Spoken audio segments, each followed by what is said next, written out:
ఓం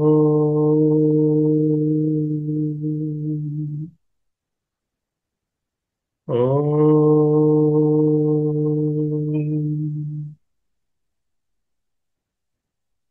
శ్రీ గురుభ్యో నమః. ఆత్మస్వరూపులకు అభివాదములు, స్వాగతం.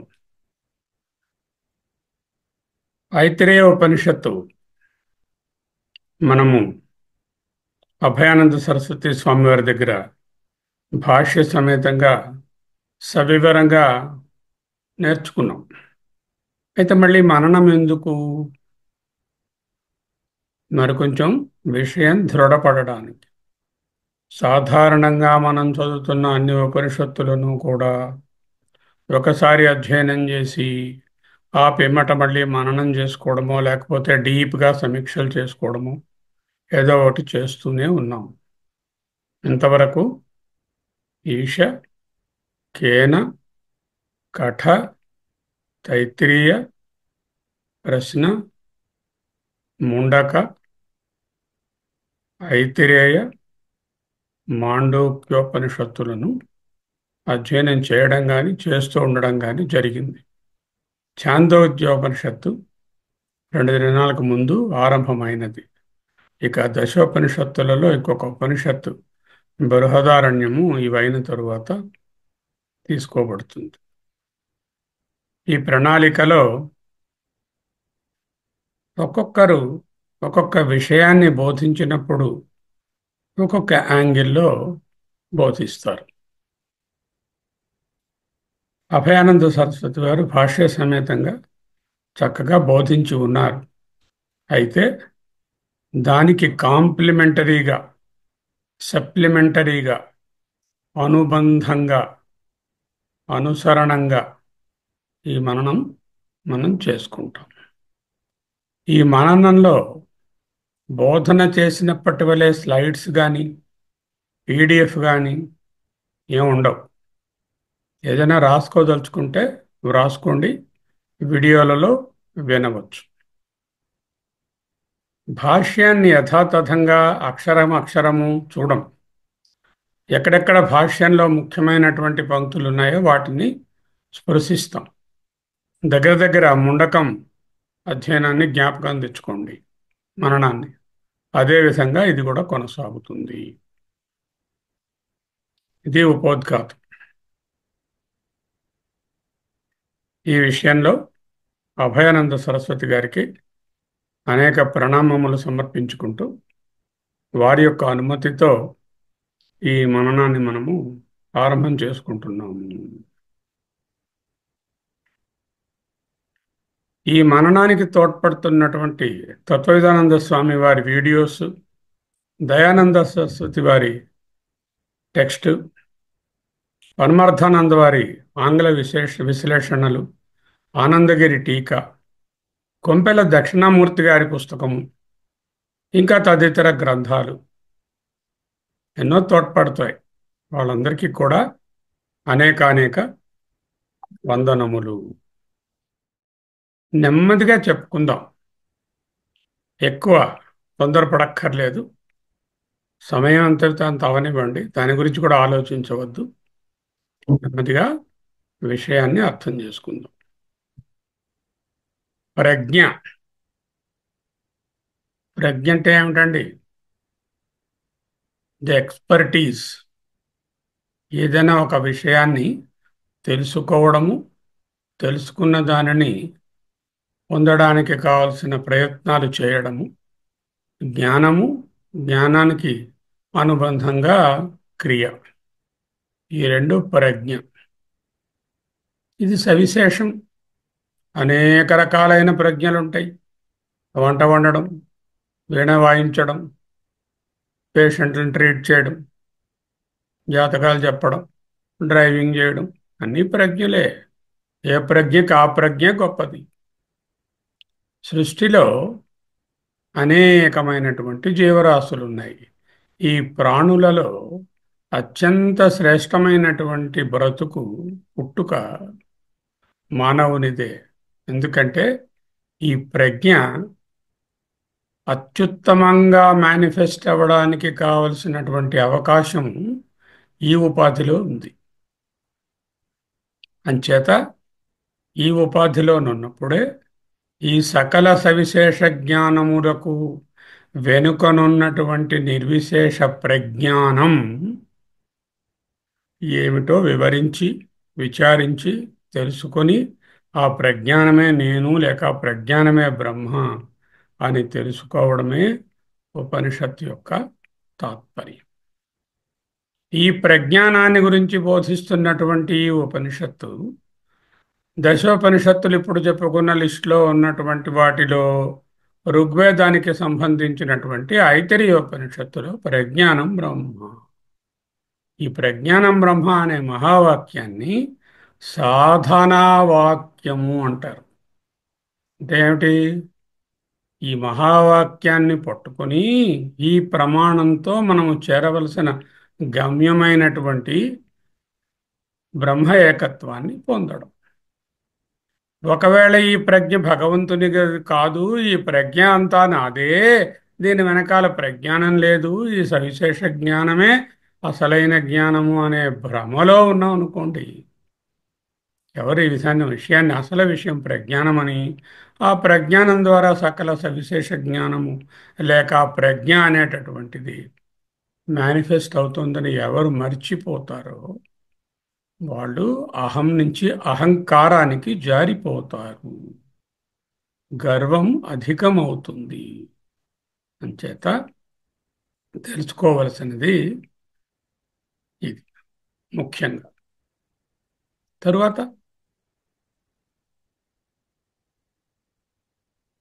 ఓహమితి ఉపనిషత్తు ఈ ఉపనిషత్తులో ప్రశ్నిస్తుంది. ఓహమితి, కహ అహమితి, నేను ఎవరు? ప్రశ్న అన్ని ఉపనిషత్తుల్లోనూ వేస్తాం, ఇందులో కూడా వేస్తాం. యది చక్షుషా దృష్టం, యది శ్రోత్రేణ శ్రుతం, యది త్వచా స్పృష్టం, యది మనసా ధ్యాతం, యదపానేన అభ్యాపానితం, యది శిస్నేన విసృష్టం అథ ఓహమితి.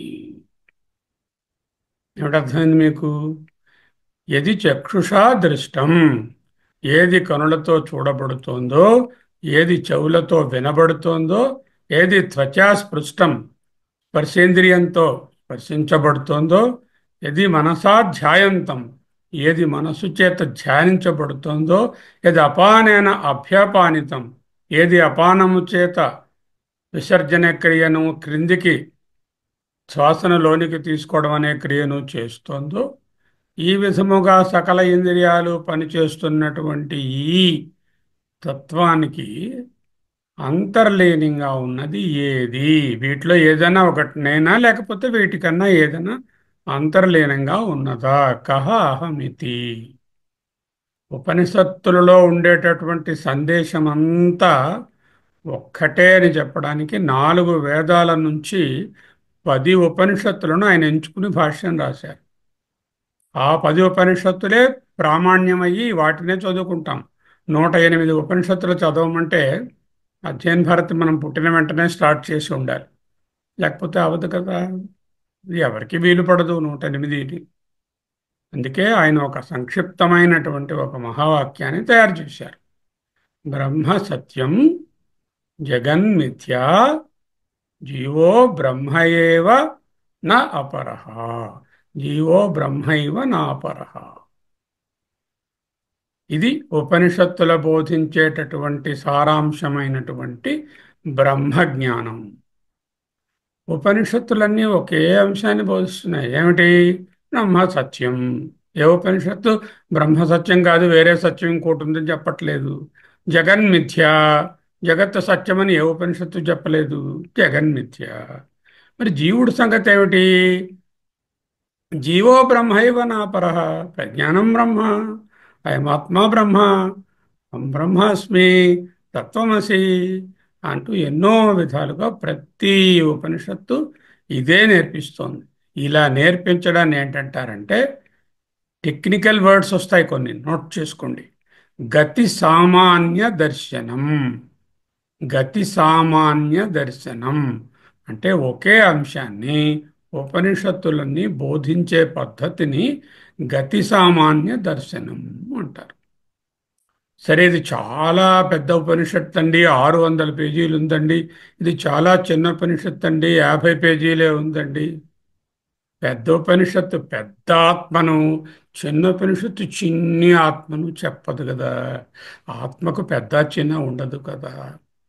ఏ ఉపనిషత్తును అధ్యయనం చేసినా పైనున్నటువంటి పిండితార్థమైన జీవో బ్రహ్మైవ నాపరః బ్రహ్మసత్యం జగన్మిథ్య జీర్ణించుకుంటే చాలు. అదే ఆత్మజ్ఞానం. ఒక్కొక్క ఉపనిషత్తులో ఒక్కొక్క మహావాక్యం ద్వారా ఈ జీవేశ్వర ఐక్యాన్ని బోధిస్తారు. కఠోపనిషత్తులో ఏం చెప్పారు? ఈ ఉపనిషత్తులు చదువుకొని కదా ఇక్కడికి వచ్చాము. ఒక్కొక్కటి మళ్ళీ జ్ఞాపకం చేసుకోవాలి. అనుభవిస్తున్న నేనే ఎప్పటికీ ఆత్మను, అనుభవించే వస్తువు ఎన్నటికీ కాదు. This is the filtered essence of Kathopanishad. I am ever the experiencer and never the experienced. Paramarthananda వారి భాషలో చెప్పాలంటే అంటే ఏమిటి? దృగేవ నతు దృశ్యతే. ఉన్నది ఆ దృక్, దృష్టి, ఆ ద్రష్ట ఎవరైతే ఉన్నారో అదే సత్యము, మిగతావన్నీ దృశ్యాలు. ముండకోపనిషత్తులో బ్రహ్మను ఎలా నిర్వచించింది? కారణం బ్రహ్మ, కార్యం జగత్. ప్రస్తుతానికి బ్రహ్మ కారణం తీసుకుందాం, కొంత దూరం పోయిన తర్వాత బ్రహ్మ కారణాతీతం అని తెలుసుకుంటాం. కారణం బ్రహ్మ, కార్యం జగత్తు. కారణం బ్రహ్మ లక్షణాలు ఏం చెప్పింది ముండకం? ఏకం, నిత్యం, సారం, సత్యం. ఏకం, నిత్యం, సారం, సత్యం. కార్యాన్ని ఏం చెప్పింది? అనేకం, అనిత్యం, అసారం, అసత్యం. ఆ అనే ఉపసర్గ చేర్చేస్తే కార్యమైపోతుంది. త్రీణి రూపాణ్యేవ సత్యం అంటూ మూడు భూతాలనే తీసుకుంది, మూడు రంగుల భూతాలను ఛాందోగ్యం. అయితే ఈ మూడు భూతాలకు కారణం ఏమిటి? బ్రహ్మ. ఈ మూడు భూతాలు కార్యము, ఈ భూతాలకి కారణం బ్రహ్మ అంటూ ఛాందోగ్యంలో చెప్పారు. ఇలా ఈ జీవి ఏమనుకుంటాడు? మీరున్నారు, నేనున్నాను. ముందేమనుకుంటాం? నేను ఈ శరీరం, ఇంద్రియాలు, మనసు అనుకుంటూ వ్యవహారం చిన్నప్పటి నుంచి చేస్తున్నాడు. ఇక వీలుంటే అలాగే కొన్ని వందల జన్మలు కూడా చేస్తూ ఉంటాడు. మరి కానీ కొన్నాళ్ళు అయ్యాక కన్ను చూస్తుందా, నేను చూస్తున్నానా, కన్ను చూస్తోందా, మనస్సు చూస్తోందా అనేటటువంటి ఆలోచన వస్తుంది. కన్ను చూడటం లేదే, నా మనసు పనిచేయనప్పుడు కన్ను చూస్తున్నా నాకేం తెలియటం లేదే, అయితే నేను కన్ను కాదు, నేను మనసు అయి ఉండాలి. ఓహో, నేను మనసా? మనసు కంటే ఇంకేదైనా ఉన్నదా వెనకాల? మనసు నిద్రించినప్పుడు కూడా నేను ఉన్నాననే అనుభవం కలుగుతోంది కదా సుషుప్తిలోని. అయితే నేను మనసు కూడా కాదా? మనసు కాకపోతే, ఇంద్రియాలు కాకపోతే, శరీరం కాకపోతే నేను ఎవరు అనే ప్రశ్న ఉదయించాలి. ఎవరికి? ఏమాత్రమైనా కొంచెం విజ్ఞతగా ఆలోచించే వాళ్లకు ఈ ప్రశ్న ఉదయించాలి. దానికే బృహదారణ్యకోపనిషత్తులో అహం బ్రహ్మాస్మి అని చెప్తున్నారు. అహం బ్రహ్మాస్మి. అహం బ్రహ్మాస్మి అనే వాక్యము నేను బ్రహ్మను. అంటే నేను బ్రహ్మను అంటే బ్రహ్మ వేరు, నేను వేరు, రెండు ఉన్నారయ్యా. నేనంటే జీవాత్మ, పరమాత్మ, లేకపోతే రెండు ఒకటేనా, రెండు భిన్నమా? అహము బ్రహ్మ అని రెండెందుకు చెప్పారు అనేటటువంటి ఒక సందేహము ఆ ఉపనిషత్తులో తీర్చబడి ఆ బ్రహ్మయే అహం, అహమేవ అహం అని నిరూపించబడుతుంది. పంచదశిలో విద్యారణ్య స్వామి వారు 7వ ప్రకరణంలో అంటారు, అహో శాస్త్రం, అహో శాస్త్రం, అహో గురురహో గురు, అహో జ్ఞానం, అహో జ్ఞానం, అహో సుఖం, అహో సుఖం.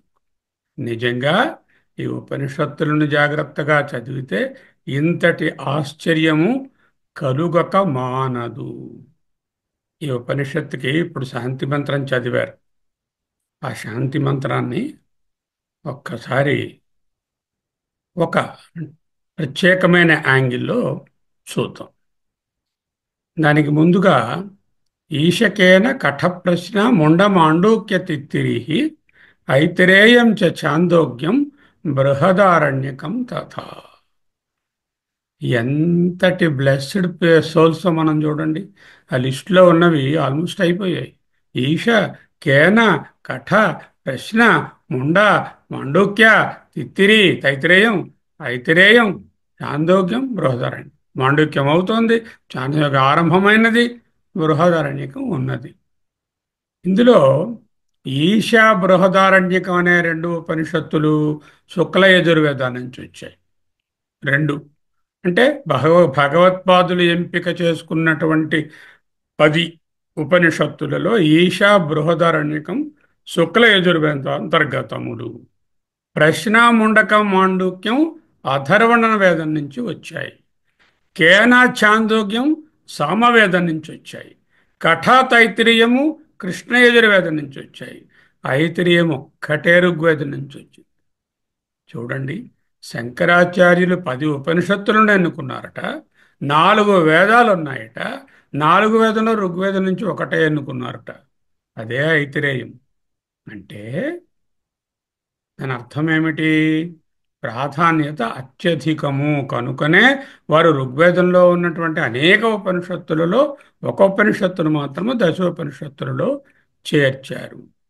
ఎందుకంటే శంకరాచార్యులు వారు ఈ 10 ఎన్నుకున్నారు? ఏమైనా కారణం ఉందా, లేకపోతే ఆయన ర్యాండమ్గా ఓ టాస్ వేసి 10 తీసుకురాశారా?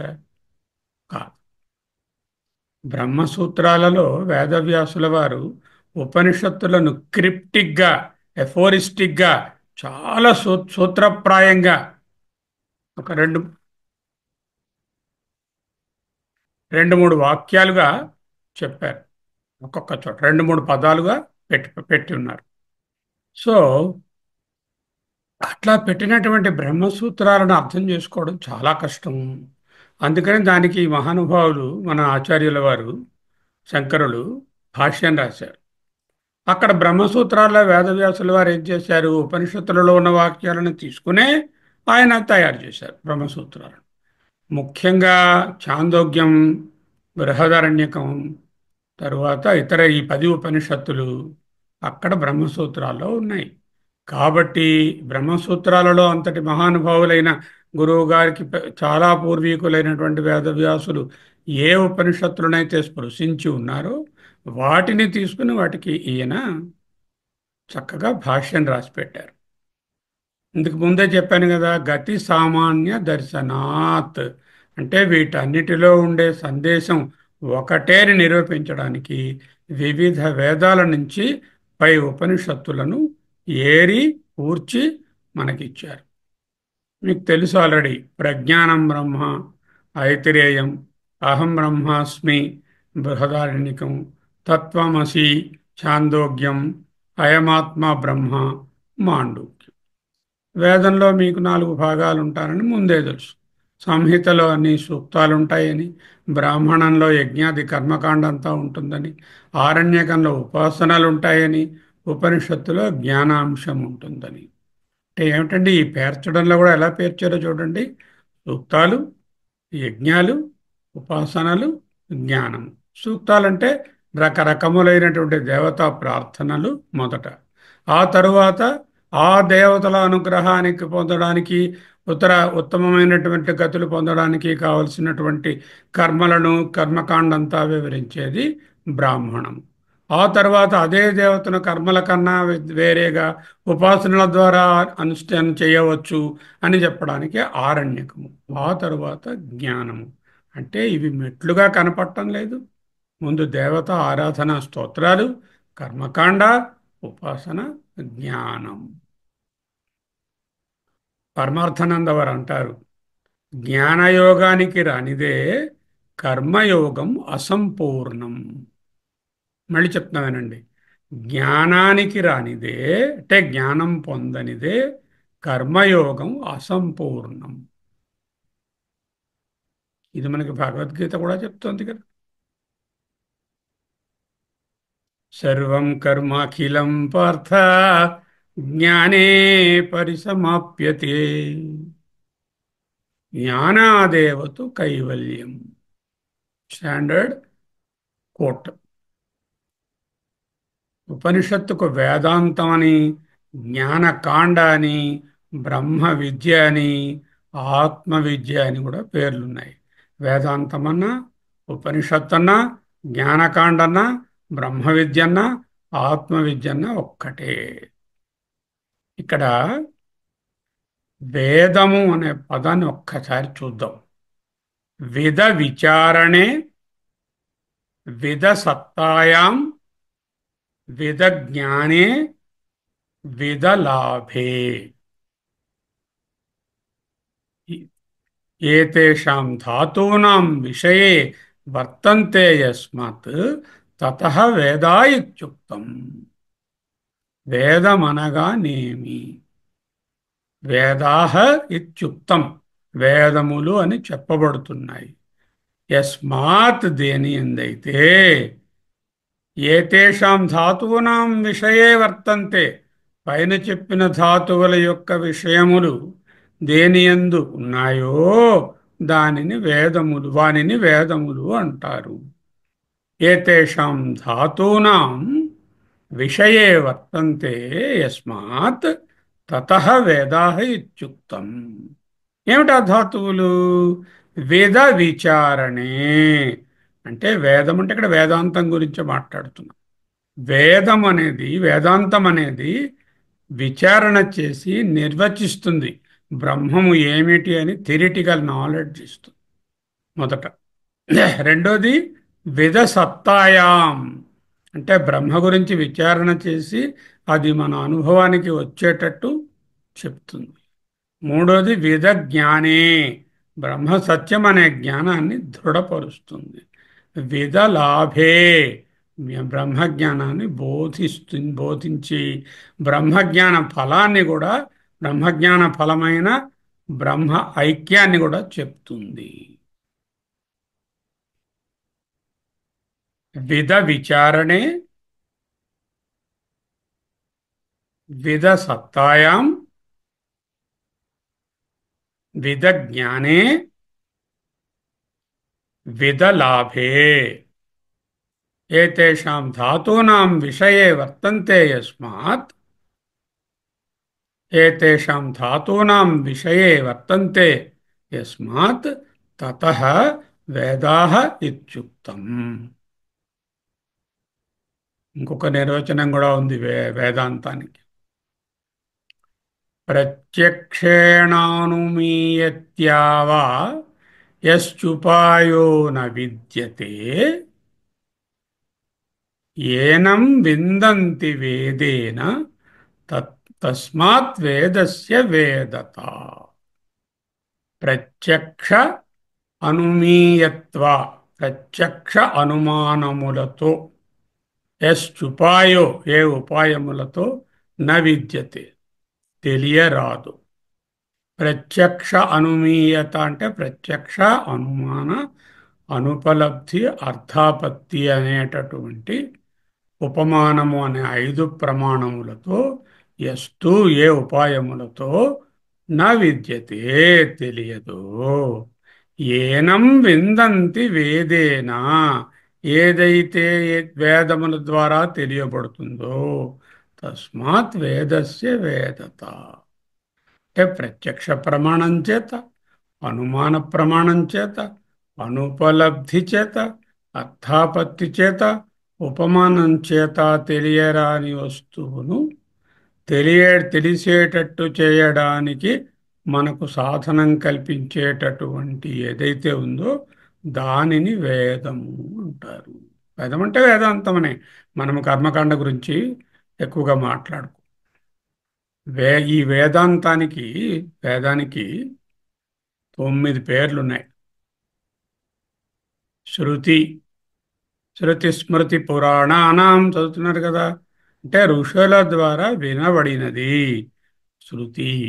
అనుశ్రవము అంటే శిష్యులకి మళ్ళీ గురువుగారు గురువుగారు చెప్పింది విని శిష్యులు మళ్ళీ అనుశ్రవం చేశారు. అంటే మళ్ళీ తిరిగి చెప్పారు. ఇప్పుడు మనం చెప్పుకుంటున్నట్టు రఫ్గా శృతి, అనుశ్రవము, త్రయీ. అథర్వణ వేదాన్ని ఎక్కువగా చెప్పరు. త్రయీ అంటే మూడు వేదాలని, త్రయీ అంటే వేదమని. ఆమ్నాయము. ఆమ్నాయం అంటే అర్థం ఏమిటో తెలుసా? పదే పదే వల్లె వేసేది ఆమ్నాయము. సమామ్నాయము, సమ్యక్ ఆమ్నాయము, బాగా పదే పదే వల్లె వేసేది, అది కూడా వేదమే. ఛందము లేక ఛందస్సు అంటే మీటర్, ఛందబద్ధంగా ఉంటుంది. ఛందాంసి యస్య వర్ణాని యస్సంవేద సవేదవిత్ అన్నారు కదా ఊర్ధ్వమూలంలో. ఛందస్సు ఛందోబద్ధంగా ఉంటుంది. స్వాధ్యాయము తనకు విధించినటువంటి దీనిని చదవడం. ఆగమము అంటే మిత్రునిలా వచ్చి చేరేది ఆగమాలంటారు. నిగమము అంటే పదాల యొక్క ధాతువును నిరుక్తిని కూడా చెప్తుంది. అంచేత నిగమము. నిగమం అన్న వేదమే.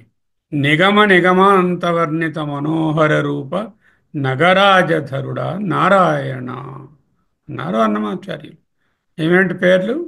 శృతి, అనుశ్రవము, త్రయీ, ఆమ్నాయము, సమామ్నాయము, ఛందస్సు, స్వాధ్యాయము, ఆగమము, నిగమము.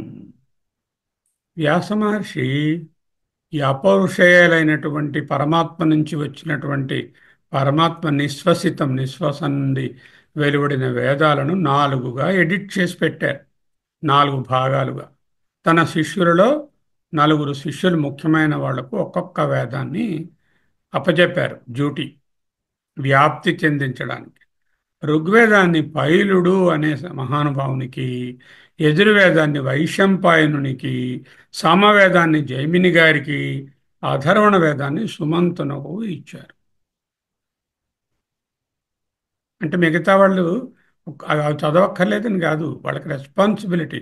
ఈ వేదాన్ని నువ్వు ప్రాపగేట్ చేయవయ్యా అంటూ ఋగ్వేదము పైలుడు, యజుర్వేదము వైశంపాయనుడు, సామవేదము జైమిని, అథర్వణ వేదము సుమంతుడు.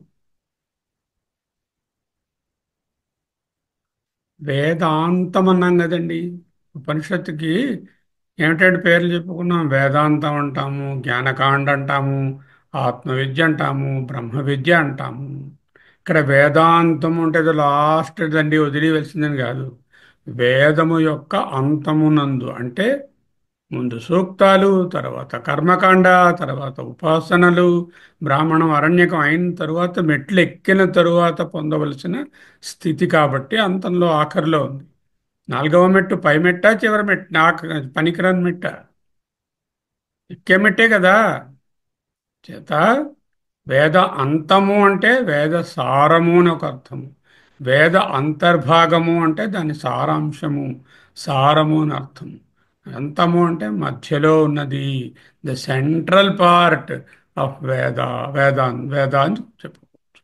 జ్ఞానాన్ని బోధిస్తుంది కాబట్టి జ్ఞానకాండ, ఆత్మని గురించి మనకు తెలియజేస్తుంది కాబట్టి ఆత్మ విద్య, ఆత్మయే బ్రహ్మని పరిచయం చేస్తుంది కాబట్టి బ్రహ్మ విద్య.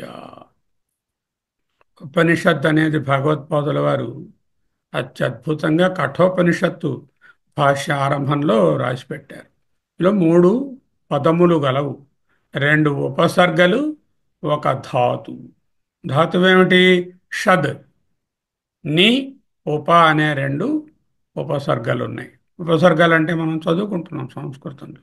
అవి ఆ ధాతువు యొక్క అర్థాన్ని ఇనుమడింపజేయవచ్చు, మార్పు చేయవచ్చు, అన్యథా వేరే విధమైనటువంటి అర్థాన్ని కూడా ఇయ్యవచ్చు. షద్ అనేటటువంటి ధాతువు నా షద్ అంటే గతి విసరణే. అంటే విసరణే అంటే నాశనం చేసేది, పొందించేది. గతి అంటే పొందించేది, రెండు చెప్పుకోవచ్చు. నాశనం చేసి దేన్ని నాశనం చేస్తుంది? ఇదిగో నా భ్రాంతిని, సంసారాన్ని నాశనం చేస్తుంది. సంసారం ఎలా నాశనం చేస్తుంది? సంసారం అలాగే ఉంటుంది, అది ఎక్కడికి పోదు.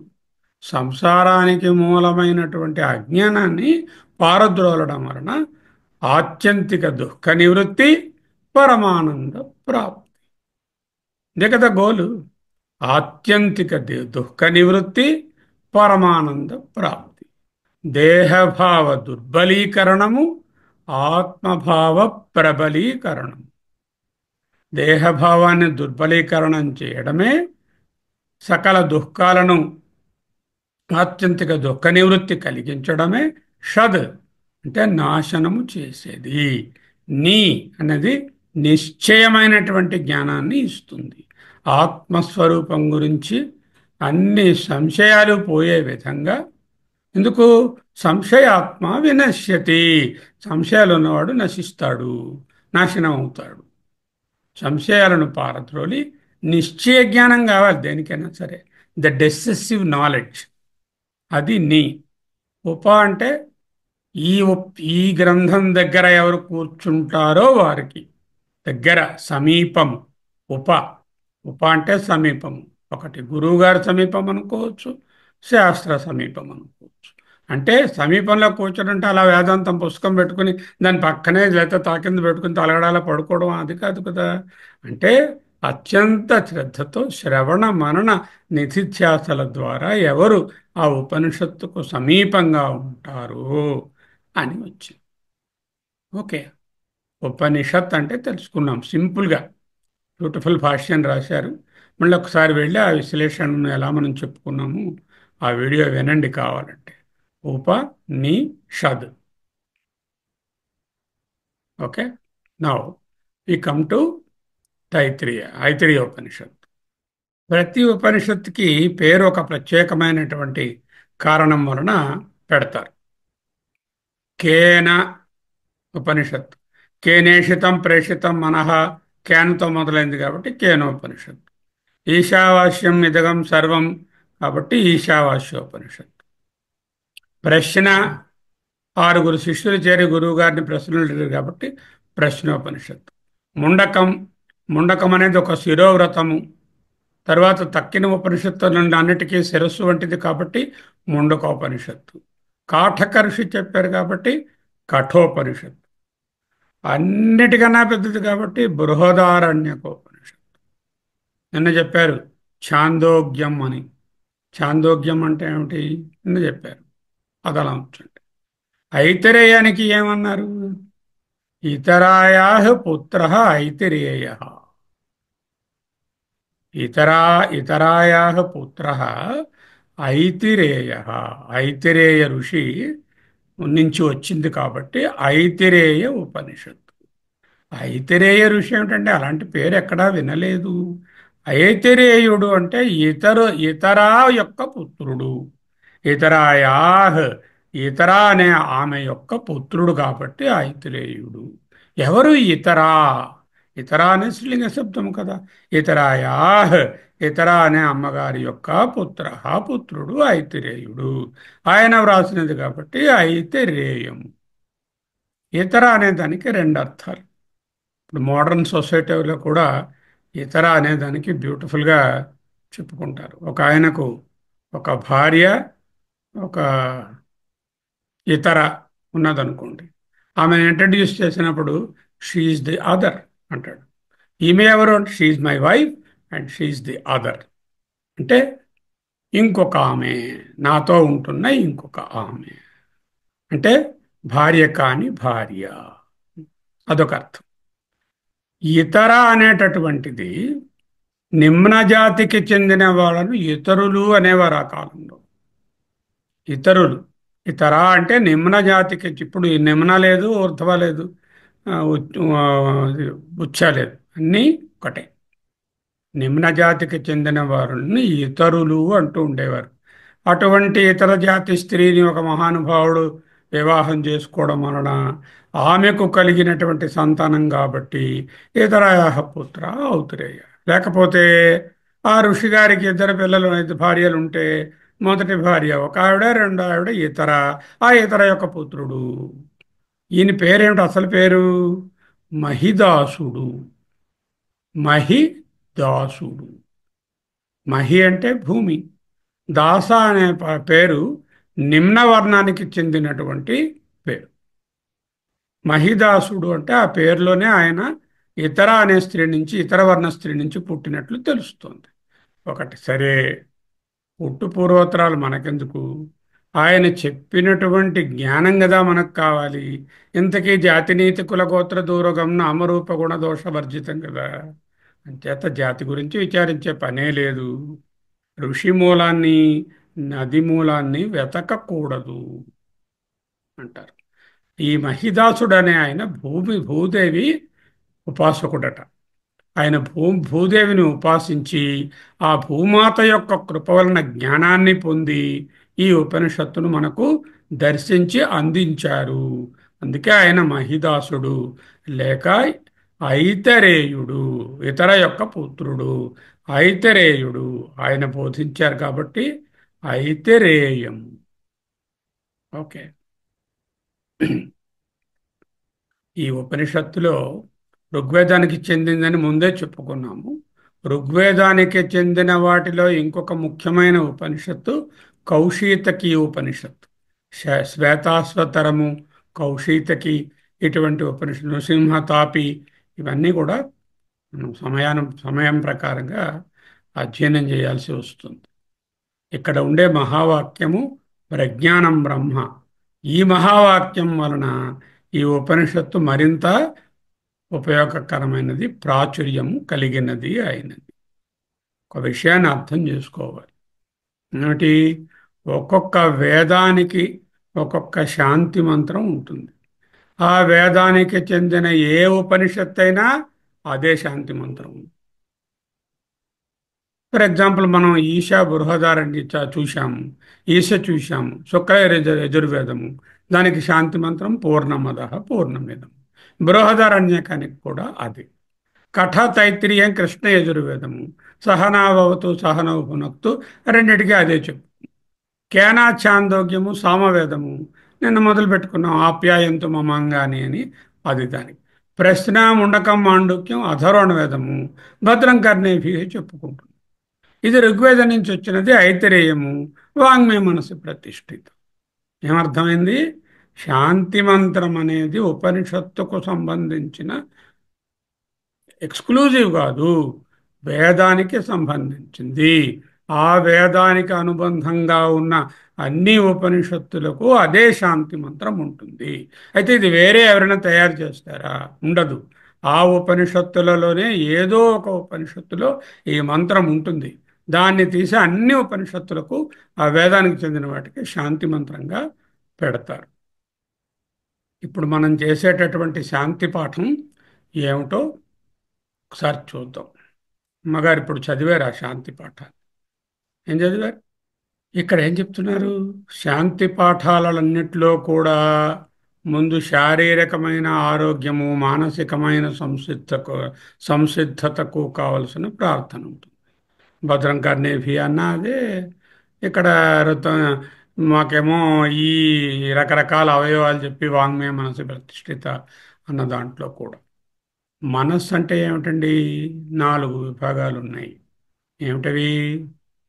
మనస్సు, బుద్ధి, చిత్తము, అహంకారము. మనస్సు ప్రశాంతంగా ఉండాలి. ఉంటేనే వేదాంతం అర్థం అవుతుంది.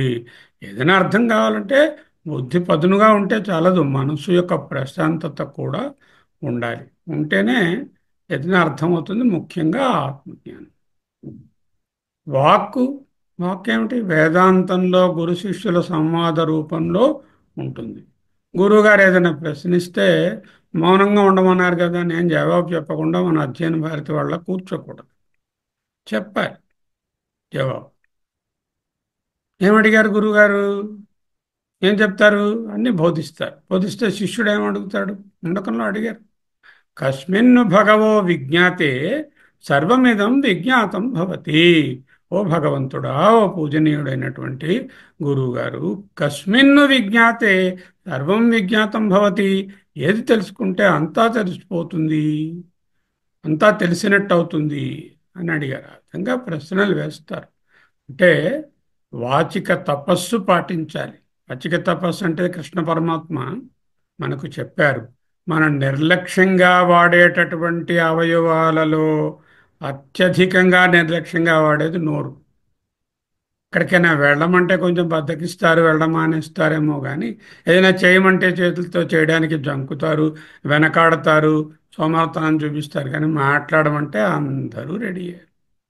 నదికైనా ఒక ఆనకట్ట ఉంటుంది కానీ వాక్ ప్రవాహానికి ఆనకట్ట ఉండదు. చూసారా? వాచిక తపస్సును, వాక్కును రెండు విధాలుగా నిరోధించాలి. ఒకటి, అతిగా మాట్లాడకూడదు. రెండు, చెడు మాట్లాడకూడదు. వీలైనంత తక్కువగా, అసలు అరిగిపోతాయేమో పదాలు. ఏంటి ఆ మాత్రం మాట్లాడితే నీ నోట్లో ఉన్న ముత్యాలు రాలిపోతాయా అన్నట్టుగానే ఉండాలి. పదాలను జాగ్రత్తగా ఎన్నుకోవాలి. అనుద్వేగకరం వాక్యం సత్యం ప్రియహితం చయత్ స్వాధ్యాయాభ్యసనం చైవ వాంగ్మయం తప ఉచ్యతే. ఇది ఇన్స్ట్రక్షన్. ఎదుటివారికి ఉద్వేగం కలిగించకూడదు మనం మాట్లాడే మాట. మనకి ఉద్వేగం ఉండకూడదు మాట్లాడుతున్నప్పుడు. అనుద్వేగకరం అంటే నీకు ఎదుటివారికి ఇద్దరికీ అని అర్థం. అనుద్వేగకరం వాక్యం సత్యం అంటే సత్యం పలకాలి. తెలియంది చెప్పకూడదు. ఒకవేళ సందిగ్ధంగా ఉన్నా చెప్పకూడదు. సత్యమైనా సరే ప్రియమై ఉండాలి. సత్యాన్ని పనిగట్టుకొని పలకడంలో వెళ్ళి ఏం చేరే ఏం బాలేదే అని చెప్పనక్కర్లే.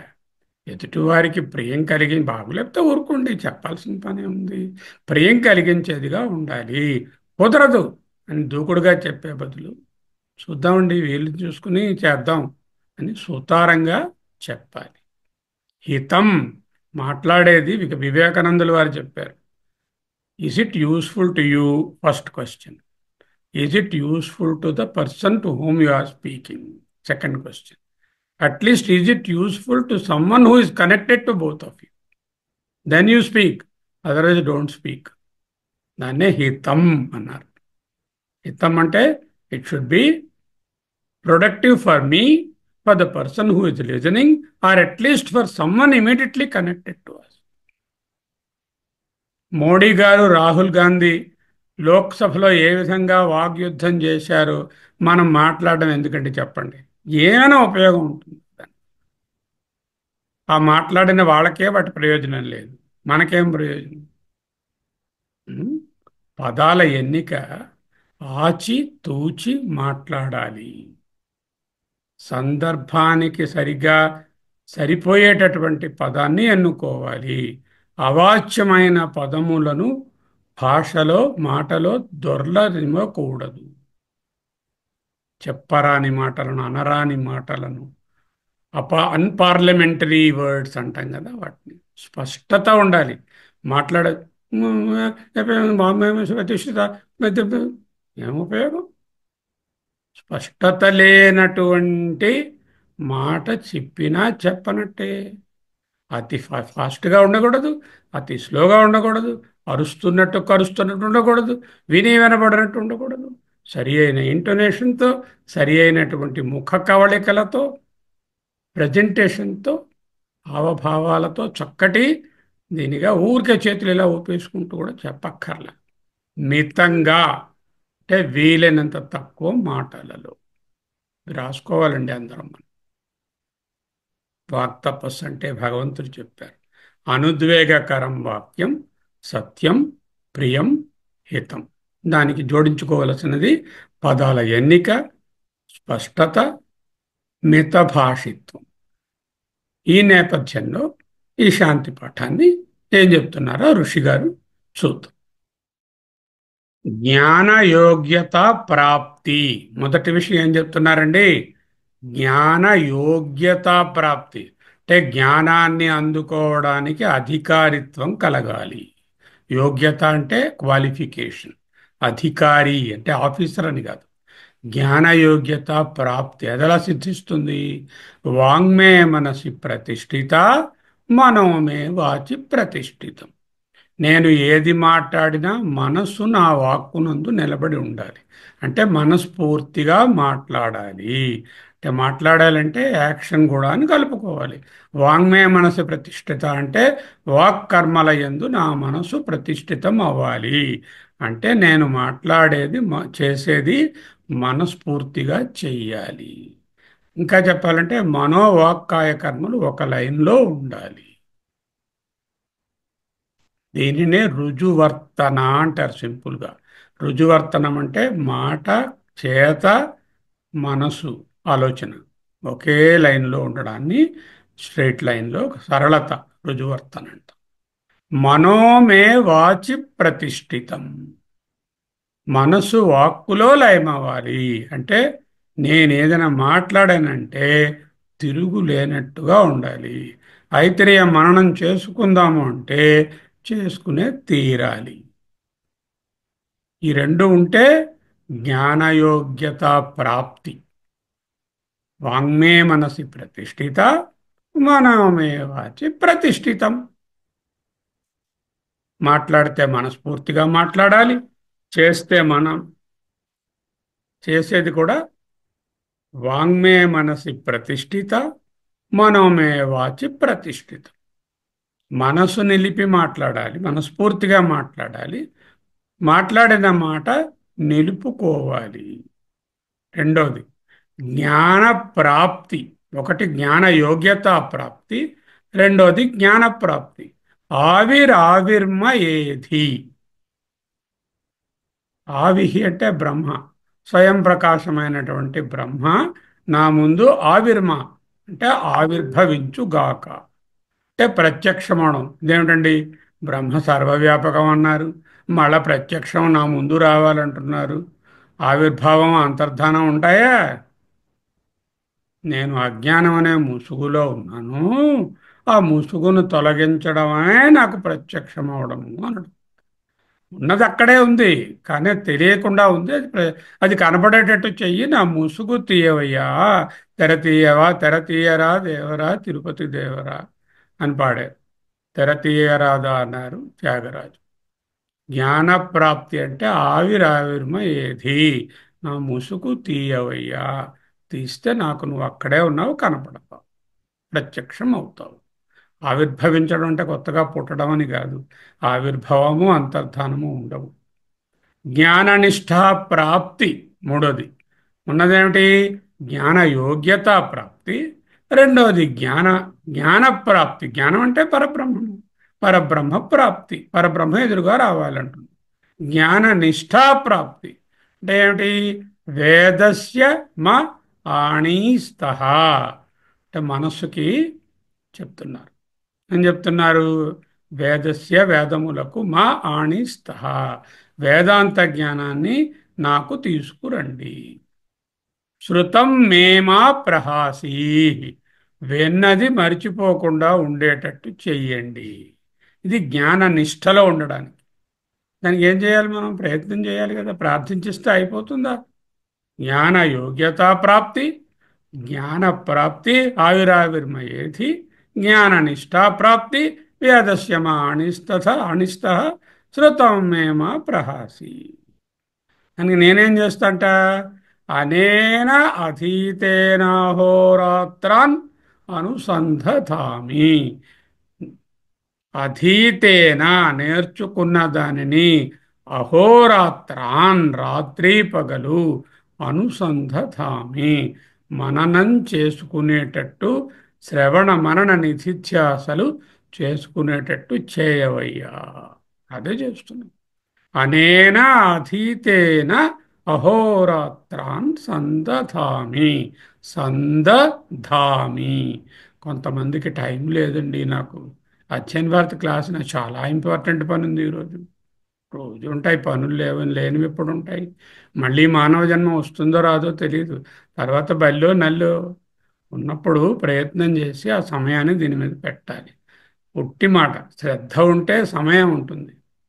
మరి సినిమాలు చూడడానికి, టీవీ షోస్ చూడడానికి, సీరియల్స్ చూడడానికి, క్రికెట్ చూడడానికి, ఫ్రెండ్స్ ఇళ్ళకి వెళ్ళడానికి, తీర్థయాత్రలు తిరగడానికి, కుంభమేళాలకు సమయం ఉన్నదే. పాపం, వేదాంత శ్రవణ మననాలకు, నిధిధ్యాసనకు సమయం లేదే. ఆలోచించండి. ఇంకా ఏం చెప్తున్నారు? ఋతం వదిష్యామి, సత్యం వదిష్యామి. ఇది తైత్రీయంలో చూశాం. ఋతం అంటే శాస్త్రీయ జ్ఞానం అని, అదే ప్రవర్తనలో ప్రాక్టికల్గా దాన్ని చేస్తే సత్యం అంటారని, థియరిటికల్గా చెప్పేది ఋతమని, ప్రాక్టికల్గా అప్లై చేసేది సత్యం అని అక్కడ చెప్పారు. ఇక్కడ అలా చెప్పం. ఋతం అంటే వ్యావహారిక సత్యం, వ్యావహారిక ట్రూత్. సత్యం అంటే పారమార్థిక. ఋతం వదిష్యామి, వ్యావహారిక సత్యాన్ని తెలుసుకుంటాను, చెప్తాను. సత్యం వదిష్యామి, ఆ వ్యావహారిక సత్యాన్ని దాటి పారమార్థిక సత్యాన్ని తెలుసుకుంటాను. పారమార్థిక సత్యాన్ని తెలిసిన తరువాత ఎవరైనా వ్యావహారిక మిథ్యా సత్యం మీద ఉంటారా? అది దాని మీద ఉండరు కదా. అంచేత ఋతం ఎంతవరకు? వ్యవహారంలో ఉన్నంత వరకు. సత్యం ఎప్పుడు? పారమార్థిక సత్యం. ఇంకా ప్రతిబంధ నివృత్తి, నాలుగవ అంశం. నాకు రకరకాల ప్రతిబంధకాలు రావచ్చు ఈ ఆత్మజ్ఞానం నేర్చుకునేటప్పుడు. గురువు గారికి ప్రాబ్లమ్స్ రావచ్చు, ఆయనకి హెల్త్ బాగుండకపోవచ్చు, ఆయన వాళ్ళ ఇంట్లో వాళ్ళ అమ్మాయి పెళ్లి కావచ్చు, మరొకటి కావచ్చు, లేకపోతే గురువు గారు ఊరు వెళ్ళవచ్చు. ఇలాంటి రకరకాల అంతరాయాలు గురు శిష్యుల మధ్యన ఒక సంబంధం ఏర్పడ్డా చేత తన్మాం అవతు, తద్వక్తారం అవతు. తత్ వాటి నుంచి మాం నన్ను అవతు, నీకో పని చెప్తున్నాను మహాత్మా, ఓ భగవంతుడా, ఓ పని చెయ్యి, నన్ను రక్షించు, మా గురుగారిని కూడా రక్షించు. అవతు మాం, అవతు వక్తారం అంటే మరొక్కసారి చెప్పడం, ఆ ప్రాముఖ్యత, అవనము రక్షణ యొక్క ప్రాముఖ్యతను చెప్తున్నాయి. అయితే ఇక్కడ పరమాత్మ వేరు, నేను వేరు, రెండున్నాయా? ఆయన రావాలి, నన్ను రక్షించాలి, నేను గజేంద్రుడు, ఆయన చక్రం పట్టుకుని వచ్చి నన్ను చక్రం వేయాలి, మొసలను చంపాలి. ఇదే కాన్సెప్ట్. ఇక్కడ సగుణ బ్రహ్మంగా పరమాత్మను తీసుకుని ప్రార్థిస్తున్నాం. ఈ ఉపనిషత్ ద్వారా తెలుసుకునేది ఏమిటి? నిర్గుణ బ్రహ్మం. ఓ సగుణ బ్రహ్మరూపమైన, హిరణ్య గర్భరూపమైన, ఈశ్వర రూపమైన బ్రహ్మమా, తత్వమాం అవతు, తద్వక్తారం అవతు. ఇది నేను తెలుసుకున్న తరువాత నీవే ఆ పరబ్రహ్మ యొక్క ప్రతిరూపమని తెలియవస్తుంది. ఓం శాంతి, శాంతి, శాంతి. సాధారణంగా మూడు సార్లు ఎందుకు చెప్తారని స్టాండర్డ్ ఆన్సర్. ఆధ్యాత్మికము అంటే నా శరీరానికి సంబంధించినటువంటి బాధలు రాకుండా చూడు. రెండోది అధిభౌతికము, ద ఫిజికల్ ఇంటర్ఫీరెన్సెస్, ఫిజికల్గా అశాంతి, ఏదో సునామీలో ఏవో ఆ, తుఫాను, మరోటో, వర్షాలు, ఫ్లడ్స్ ఏవో. అధిదైవికము అంటే అధిభూతాలకి సంబంధించకుండా అధిదైవికము అంటే అదృష్టము, అంటే ఎదురు చూడనటువంటి వాటి వల్ల వచ్చే వాటిని. ఇది ఒక ఇది. శాంతి, శాంతి అనేది స్థూల శరీరము శాంతంగా ఉండాలి, సూక్ష్మ శరీరం శాంతించాలి, కారణ శరీరం శాంతంగా ఉండాలి అని అర్థం. ఇంకొక అర్థం, మనస్సు, వాక్కు, కర్మ, వీటిలో ఏ విధమైన అశాంతి ఉండకూడదు అనేటటువంటి దాన్ని కూడా చెప్తుంది. ఈ విధంగా ఈ శాంతి మంత్రం అత్యున్నతమైనటువంటి బోధన చేస్తుంది. ఏమిటి చేసింది? ఒకసారి సంగ్రహంగా మళ్ళీ చెప్తా. జ్ఞాన యోగ్యత ప్రాప్తి. దానికి ఏమిటి చెప్పారు? జ్ఞాన యోగ్యత ప్రాప్తికి వాంగ్మే మనసి ప్రతిష్ఠిత, మనోమే వాచి ప్రతిష్ఠిత.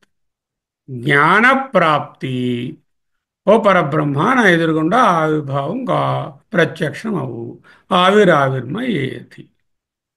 అంటే నా అజ్ఞానాన్ని తొలగిస్తే అక్కడ ఎదురుగా ఉన్న పరబ్రహ్మం అక్కడే ఉంది. జ్ఞాననిష్ట ప్రాప్తి, వేదస్య మా ఆణిస్థ, శృతం మే మా ప్రహాసి.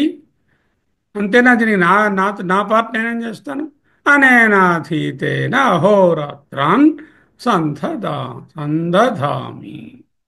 ఋతం వదిష్యామి, సత్యం వదిష్యామి. ఋతం అంటే వ్యవహారం, సత్యం అంటే పరమార్థిక సత్యం. ప్రతిబంధాలను లేకుండా చెయ్యి అని చెప్తున్నారు. ఎలా ఏంటేమిటి? గురువు గారికి నాకు అవకాశం కలిగేటట్టు చూడు. తన్మాం అవతు తద్వక్తారం అవతు, అవతు మాం అవతు వక్తారం. శాంతి శాంతి శాంతి. ఇది ఈ ఉపనిషత్తుని సంగ్రహంగా బర్డ్స్ ఐ వ్యూ ఇస్తే ఐతరేయ ఉపనిషత్తులో 3 అధ్యాయాలు ఉన్నాయి. ఎన్ని? 3 అధ్యాయాలు. మొదటి అధ్యాయానికి 3 ఖండాలు, తక్కిన రెండిట్లో ఒక్కొక్క ఖండం. అంటే 3 + 1 + 1 5 ఖండాలు. మొదటి అధ్యాయంలో 3 ఖండాలు, రెండవ అధ్యాయంలో 1 ఖండం, మూడవ అధ్యాయంలో 1 ఖండం, మొత్తం 5 ఖండాలు. మొదటి అధ్యాయం దేని గురించి ప్రస్తావిస్తుంది? అధ్యారోప అపవాద ప్రకరణం. సృష్టి ఇలా జరిగిందని అధ్యారోపణ చేసి దాన్ని అపవాదం చేస్తుంది కాబట్టి అధ్యారోప అపవాద ప్రకరణం. రెండవ అధ్యాయాన్ని సంసార ప్రకరణం, మూడవ అధ్యాయాన్ని మహావాక్య ప్రకరణం. అందులోనే ప్రజ్ఞానం బ్రహ్మ. ఓకే, ఈనాటికి ఈ ఇంట్రడక్షను, ఈ శాంతి మంత్రము చాలును. మళ్ళీ వచ్చే తరగతిలో, అంటే వచ్చే శుక్రవారం నాడు ప్రథమ ఖండాన్ని ఆరంభం చేసుకుందాం.